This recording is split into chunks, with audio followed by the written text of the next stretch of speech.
आप देख रहे हैं आवाज़ इंडिया टीवी। इस वक्त हम चैत्य भूमि पर है, चैत्य भूमि के समीप शिवाजी पार्क पर। और हम लोग इस वक्त भारत की सबसे बड़ी बहुजन विचारधारा की जो पार्टी है, जिसे बहुजन समाज पार्टी कहते हैं, और यूपी जैसे राज्यों में जिनके मुख्यमंत्री रहे उस दालन में है, उस स्टॉल पे है। और हमारे साथ सर जी है, अशोक सिद्धार्थ जी। ये जो कारवा है जो माननीय कांशीराम जी ने शुरू किया था, वो कारवा आपको क्या लगता है कि इन कुछ सालों में पिछड़ रहा है? देखिए, बहुजन समाज का जो मूवमेंट है, सदियों से चला आ रहा मूवमेंट है। तथागत गौतम बुद्ध ने समता मूलक समाज की स्थापना करने के लिए घर बार त्याग करके एक बड़ा मूवमेंट खड़ा किया था। और वो मूवमेंट धीरे धीरे निर्गुणी संतों से होता हुआ महात्मा ज्योतिबा फुले, छत्रपति साहू जी महाराज, नारायण गुरु, थंदे पेरियार, बाबा साहब से होता हुआ कांसीराम साहब तक आया। और कांसीराम साहब के परिनिर्वाण के बाद इस मूवमेंट की जिम्मेदारी देश की सबसे बड़ी पार्टी बहुजन समाज पार्टी की राष्ट्रीय अध्यक्ष, बहुजन समाज पार्टी की उत्तर प्रदेश की 4 बार मुख्यमंत्री आदरणीय बहन जी के कंधों पर आया। और मूवमेंट में कहा जाता है कि मूवमेंट एक बिल्कुल समुद्र की लहरों के समान होता है, जिसमें उतार चढ़ाव लगा रहता है। बहुजन समाज पार्टी भी उसी मूवमेंट का हिस्सा है, इसमें उतार चढ़ाव लगा रहता है। लेकिन जिस तरीके से आप महाराष्ट्र की राजधानी मुंबई में आज बाबा साहब के परिनिर्वाण दिवस के अवसर पर चैत्य भूमि के नज़दीक शिवाजी पार्क में जिस तरह से आप माहौल देख रहे हैं, बहुजन समाज के इस पंडाल के अंतर्गत ही नहीं बल्कि पूरे शिवाजी पार्क में आप देख रहे हैं बहुजन समाज पार्टी के झंडे, पोस्टर, होर्डिंग, कटआउट से आपको एक बात लग रही होगी कि आने वाले समय में जिस तरह से उत्तर प्रदेश में बहुजन समाज पार्टी ने अपनी सरकार बनाने का काम किया है, पहले कमज़ोर सरकार बनी, पहले अलायंस की सरकार बनी, बैलेंस ऑफ पावर बने, उसके बाद हमने अपनी पूर्ण बहुमत की सरकार बनाई। तो हम लोग पहले चरण के दौर में महाराष्ट्र में शुरुआत करने का काम करने वाले हैं और आने वाले चुनाव में हम यहाँ एक बैलेंस ऑफ पावर के रूप में उपस्थित होंगे। फिर लोगों को लगेगा कि उत्तर प्रदेश के बाद महाराष्ट्र पहला प्रदेश है जो बाबा साहब की जन्मभूमि कर्मभूमि वाला है, वो देश को एक दिशा देने का काम करेगा। बिल्कुल अशोक सिद्धार्थ जी, जैसे कि हम देखते हैं कि कोई भी मोमेंट जो है ज़मीनी स्तर तक पहुंचती है, ज़मीन तक पहुंचती है, जिसे माननीय कांशीराम साहब ने ज़मीनी स्तर तक पहुंचाया था, गांव-गांव में पहुंचाया था।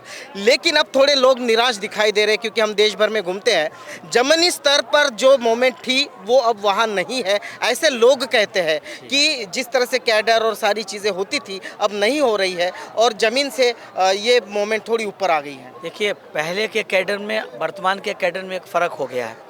पहले क्या था कि हम लोग महीने में, हफ्ते में एक कैडर करते थे, हर सैटरडे संडे करते थे, या फिर मानवर साहब के समय में कैडर 15 दिन में, 20 दिन में जो कैडर होते थे, तो वो एक बड़े कैडर बंद कमरे में एक सिलेक्टेड कैडर होते थे। अभी क्या है, बहुजन समाज पार्टी का संगठन पोलिंग बूथ स्तर तक पे है। आप महाराष्ट्र में ही अगर हम देखें तो मैं समझता हूँ कि महाराष्ट्र की हर विधानसभा में हमारी बहुजन समाज पार्टी का संगठन है। तो जब बहुजन समाज पार्टी का हर विधानसभा में संगठन है, तो हम 50-100 लोग इकट्ठा करके उनको बंद कमरे में जो भी बात करते हैं, मानवर कांसीराम साहब ने कैडर, एक्चुअली जनरली लोग उसको कैडर कहने लगते हैं, जो खुले में मीटिंग कर रहे हैं, भाषण दे रहे हैं, उसको भी कैडर कह देते हैं। जबकि मानवर कांसीराम साहब ने कैडर को परिभाषित करते हुए, डिफाइन करते हुए कहा था, जो समर्पित हो, अनुशासित हो और विचारधारा से भरपूर हो, वो व्यक्ति कैडर होता है। और उनको इकट्ठा करके जिनको हम महापुरुषों की विचारधारा को पढ़ाने और बताने का काम करते हैं, उसको कैडर कैंप कहते हैं।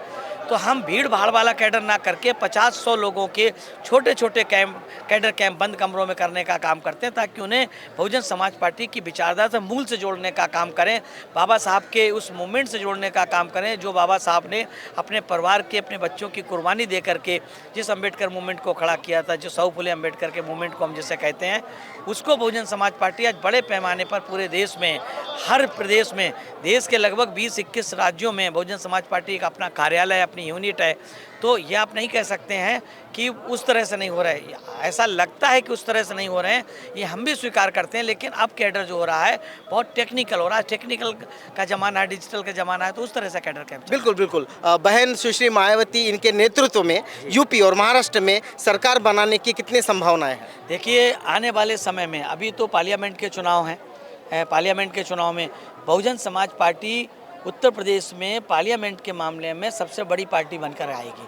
भारतीय जनता पार्टी को अगर इस देश में कोई रोक सकता है, एनडीए की सरकार को कोई रोक सकता है, और सही मायने में देखें कि बीजेपी जैसी मनुवादी पार्टियों को, आरएसएस से गवर्न पार्टी को अगर कोई रोक सकता है तो केवल बहुजन समाज पार्टी, उसकी नेता परम आदरणीय बहन जी रोक सकती हैं। तो आने वाले समय में, जैसा कि अभी 9 नवंबर को हमारा प्रोग्राम हुआ, जिसमें हमारे नेशनल कोऑर्डिनेटर आकाश आनंद जी आए थे, आपने देखा कि पूरे प्रदेश से हजारों की संख्या में लोग वहाँ पर इकट्ठा हुए थे और उन्होंने उनको सुनने का काम किया। उस तरह उसके बाद से ये मोमेंटम जो चालू हो रहा है, देख रहे हैं आप, जब से एडवोकेट संदीप ताज ने महाराष्ट्र प्रदेश के अध्यक्ष बने हैं, तब से आप देखिए कि हमारा मूवमेंट नीचे लेवल पे शुरू हो गया है। तो मुझे लगता है कि आने वाले समय में जो भी, चाहे नगर पालिका के चुनाव हो, टाउन एरिया के चुनाव हो, या जैसे यहाँ पे नगर पंचायत, नगर परिषद और मेयर के चुनाव हो, बहुजन समाज पार्टी एक बड़ी भूमिका निभाने का काम करेगी। हमारे बिना किसी भी नगर निगम का मेयर बहुजन समाज पार्टी के बिना बनेगा नहीं। बिल्कुल। संदीप जी, मैं आपकी तरफ आता हूँ। एक आखिरी सवाल आपको, कि आपके नेतृत्व में महाराष्ट्र की जो 2024 की लोकसभा की स्थिति होगी वो क्या होगी? बहुजन समाज पार्टी की राष्ट्रीय अध्यक्षा परम आदरणीय बहन कुमारी मायावती जी ने न केवल महाराष्ट्र बल्कि पूरे देश में जहाँ जहाँ फुले शाहू बाबा साहब अम्बेडकर का मिशन और मूवमेंट मजबूत है, और हर प्रदेश पर कंसंट्रेशन करने का काम शुरू किया है। जैसे हमारे प्रदेश के लिए बहुजन समाज पार्टी के केंद्रीय कोऑर्डिनेटर माननीय डॉक्टर खासदार डॉक्टर अशोक सिद्धार्थ साहब, नितिन सिंह साहब, ये लगातार महीने में 4-4, 5-6 बार महाराष्ट्र में आकर जोन वाइज, जिला वाइज मीटिंगें कर रहे हैं, लोगों को तैयार कर रहे हैं। और हमारा विश्वास है, हमने जो प्रोग्राम लगाया था 9 नवंबर को होऊ शकत है अभियान, तो उस होऊ शकत है अभियान के तहत आने वाली विधानसभा, लोकसभा, नगर पालिका, नगर पंचायत, जिला पंचायत, पंचायत समिति, इसका हम अच्छी तरीके से तैयारी कर रहे हैं। बिल्कुल, धन्यवाद सर।